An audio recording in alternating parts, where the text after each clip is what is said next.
Welcome to A Tribe Called Fantasy with your hosts, Greg and Justin. All right, boys, we got a bit of a different video today.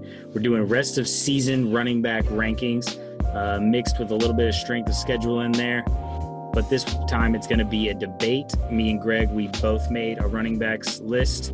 We're going to have them both on the screen. Greg's going to read off his. We're going to compare it to mine. We're going to talk about why we like certain players more, why we like certain players less. So let's get on into it. All right, fellas. Starting at 30, we're going to go read off the first 10. We have Ronald Jones the second, makes my 30 spot, followed by Chase Edmonds, Leonard Fournette, whatever New York Giants running back we happen to get, whether that be Wayne Gallman, who's actually been looking pretty good the past couple of weeks, or Devonta Freeman. Then we got Clyde Edwards-Helaire, Melvin Gordon, J.D. McKissic, David Johnson, Antonio Gibson, and Kenyan Drake taking that 21 spot. The first thing I noticed right away is that you have no Patriots running backs. Do you just not have faith in them? Or are you just not feeling that backfield? What's the deal there? I'm definitely not feeling that backfield. Damian Harris has intrigued me. Rex Burkhead has been too inconsistent to really make me trust him. I think he's kind of a spot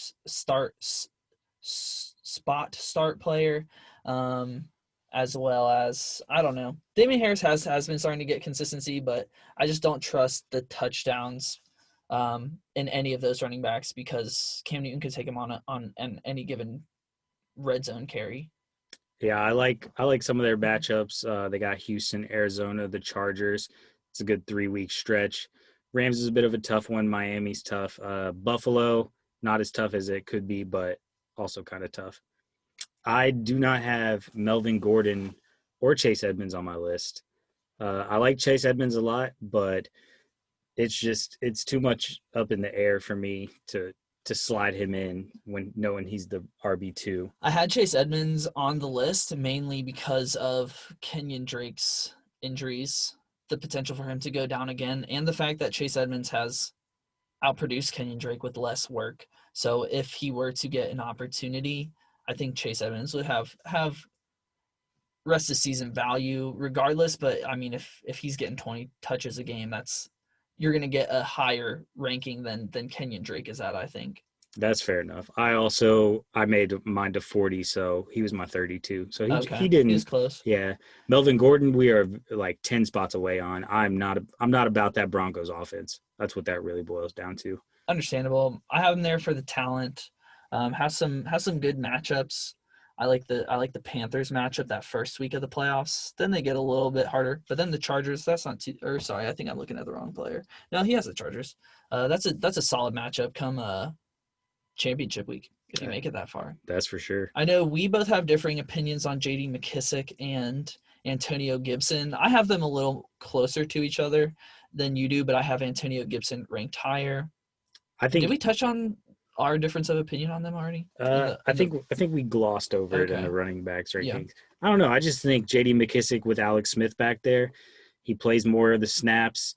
Antonio Gibson has only seen 20 carries one time. The rest has been 13 max. So he's just so touchdown dependent that I'm just not feeling it. I'd rather stick with J.D. McKissic, who's getting the PPR work. That's how I lean. Yeah, I understand that. Should we press on to the next grouping? I think so. At 20, we have David Montgomery, Myles Gaskin, James Conner, DeAndre Swift, Raheem Mostert, Ezekiel Elliot, Joe Mixon, Todd Gurley, Chris Carson, and Miles Sanders taking on the next 10. First thing I noticed is I had Raheem Mostert at 24. You have him at 16. You think he's going to make a big splash when he comes back finally? Oh, I think so. I mean, you definitely have that bye week this upcoming week, which just gives him more time to recover. But when he was playing, he was looking really explosive. He was looking like he was going to be a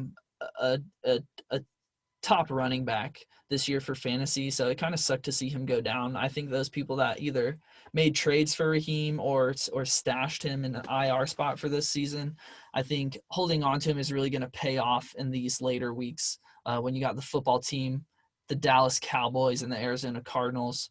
The 49ers definitely like to run the football, and Raheem Mostert was really defining a a key role in that offense before he went down. Yeah, the injury history is what concerns me. He could come back, have a monster game, get hurt again. Yeah. I have DeAndre Swift under James Conner. I like his matchups. Who's DeAndre Swift's or James Conner's? I like James Conner's. There are some tough ones in there. He does have to play Baltimore, and he does have to play Indy. I don't think Buffalo's defense is that great, and then he plays Jacksonville, Washington, and the Bengals. I think he's going to bounce back. He's had 2 bad weeks, but he's had a year and the majority of the first half of the season to prove that he's good enough to make it happen. I like Swift a lot.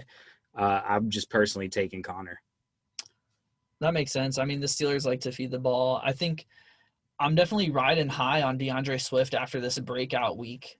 James Conner has not been producing the way you want him to, and I mean, I don't see that trend continuing. I still really think James Conner should bounce back these next few weeks, but DeAndre's got the Panthers this week, which is nice. He really does have some tough matchups, but Tennessee Titans isn't too terrible. But finishing out on the Bucs, I'm hoping that he'll really be that clear running back one and get involved in the passing game a little bit more as well, which I think adds more value to him in PPR formats than James Conner does. Yeah, I'm pretty down on Joe Mixon compared to you.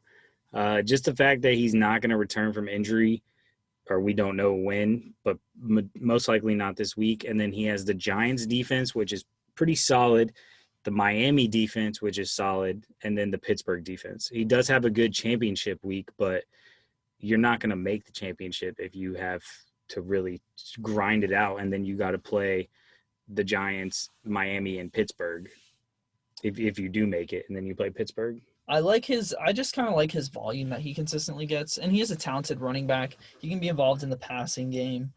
They're going to give him over 15. There isn't a single game here where he hasn't had under 15 carries before his injury, obviously. It will be interesting to see how he comes back from that injury. But, I mean, that Cowboys and Texans matchup is nice, but you're sandwiched with that Pittsburgh Steelers, which obviously is rough, but it's a divisional rivalry, and those games tend to be a little bit more wild than you would expect. Maybe not as clear cut. That is a fair point. Okay, we got Zeke drama. Oh, we do. You actually have him ranked higher than me, which is surprising. Yeah, I just think he's going to do it. The volume is there. The team is so bad. I think every week Andy Dalton's in the offense, it's going to be an improvement. I don't know how you feel about that. I think so. I mean, I like the volume he's received. It just hasn't aligned, which, I mean, is a damn shame for Zeke owners. But, I mean, you can't really argue. There just aren't many running backs in this league who are going to get the amount of volume he has. And he's just too talented to not only not play him, but, like, to not want to invest in that rest of the season. I mean, he has some lighter scheduling come the playoffs. Yeah. Too. Speaking of light scheduling, though, Myles Gaskin, if he comes back, he's probably going to miss this week because of he has to miss this week. But if he comes back against the Jets, I'm loving his matchups. He's got the Jets, the Bengals, the Chiefs, which is kind of hard because time of possession is always leaning Chiefs. But the Patriots' defense is not that great, and the Raiders' defense is not good either. That's a great playoff schedule, a great 2 weeks to get you some easy dubs. Hopefully he just comes back. That's really all that rides on. The Dolphins are also playoff contenders, so some of these games might be competitive. They're going to want their best players out on the field, and Myles Gaskin really earned his role in that offense. Yeah, people are saying Ahmed is going to take all this time. It was one game. Myles Gaskin has done it for 10 plus, so I'm not buying it. We also both have David Montgomery smack at 20. I love that. That's kind of the cutoff of okay, these are officially RB1s, but not great ones. Yeah, it just depends on the week. Below David Montgomery is like a RB. I guess I have Kenyan Drake below David Montgomery. You actually are higher on Kenyan Drake than I am by a significant portion. Yeah, I like his workload. It's really just the fact that he hasn't been getting touchdowns. That's all it comes down to. They can move the ball, that Cardinals offense, but Kyler Murray just scampers in the end zone every other play. So I just think it is possible, but eventually I think Kenyan Drake, like it's going to find its true point. Like it's going to come back. The needle's going to point north again, and he's going to find himself in the end zone. I think last year he went on a tear come fantasy playoffs as well. Yeah, like down the stretch, he had some massive games. 4 touchdowns in one game. Maybe we see that again. I don't know. I'm definitely worried about the injury lingering. I mean, it didn't really seem to change their usage of him this past week, so that's promising. But, I mean, Chase Edmonds is talented and has outproduced him. That's fair. I just think, all right, so it's at Seattle, at New England, and at the Giants. Those are all outdoor games in cold weather. That's not normally a recipe for throwing. Yeah. That's a Even running. Philly as well. Yeah. Well, they're at Arizona. Oh, okay, gotcha. Philly is. But gotcha. It's tough. It's just I just think it's going to find its way back. You're going to lean in those cold weather games on the run game. Even if Chase Edmonds does see some work, I like Kenyan Drake. Should we go into our top 10s? I think we should, man. At my 10 spot, I have Kareem Hunt. Then I got Josh Jacobs, Austin Ekeler, James Robinson, Derrick Henry, Nick Chubb, Dalvin Cook, Aaron Jones, Christian McCaffrey, and Alvin Kamara. The one person that I think is the most blatantly different here is our ranking of Christian McCaffrey. I think we have different approaches when it comes to him. I want to hear your reasoning for putting him at 2. I'm looking at the ranking as like an overall what they're going to do for your season on a week in, week out. So you're planning on him coming back and just being such a dominant force that it doesn't even matter that he misses those games because when he's back, he's that good. That is exactly it. Fair enough. I mean, I think he could finish as a top 10 running back with all these games that he's missed. He came back for one game, had 37 points. That was and they were going to quote unquote ease him back in. Yeah, that was pretty crazy. So I mean, it's just every time he's been on the field, he's been explosive and shown that he is that elite talent. That bye week is obviously a huge factor, week 13, if you're fighting for that playoff spot. But my ranking of Christian McCaffrey is with the assumption that you've made it to the playoffs and you haven't had him this whole time. So if you're already getting wins, then you're going to keep getting wins. And now after your week 13, I mean, it's just coasting. That's a cakewalk. Yeah, you're not wrong. What are you hesitant about when it comes to him and why? That he just gets hurt again. And the fact, so he might miss the next 2 weeks and then there's a bye. So you only have him for 3 games. He's a great talent, but if you ask me if I'd rather have him or James Robinson rest of the season, I think James Robinson can do more for you. Even though James Robinson does play Pittsburgh, Tennessee, Baltimore, and Chicago, which is not a good strength of schedule. But it is what it is. He's going to be consistent. He's got passing yardage or passing down work, and he's a good running back. I mean, it's obvious when Christian McCaffrey is on the field, he's one of the top 3 running backs. Yeah, he's a god. Yeah, I mean, there's no arguing that. But when it comes to what he can do for your fantasy team, we just have a bit of a different approach. I'm more concerned about those. Not only just I mean, you do need to make the playoffs, but if you have Christian McCaffrey, I mean, if you are making the playoffs, you're fine anyways. If not, maybe this isn't gonna help you in a championship per se. But when it comes to weeks 13 through 16, playoff weeks, and Christian McCaffrey should be playing. I mean, there's no one else that you want more other than Alvin Kamara, of course. True. I noticed that you have Kareem Hunt at 10. I have him at 12. The reason I have him at 12 is because it's still, at the end of the day, it's the best committee I've ever seen in my life, but it's still a committee.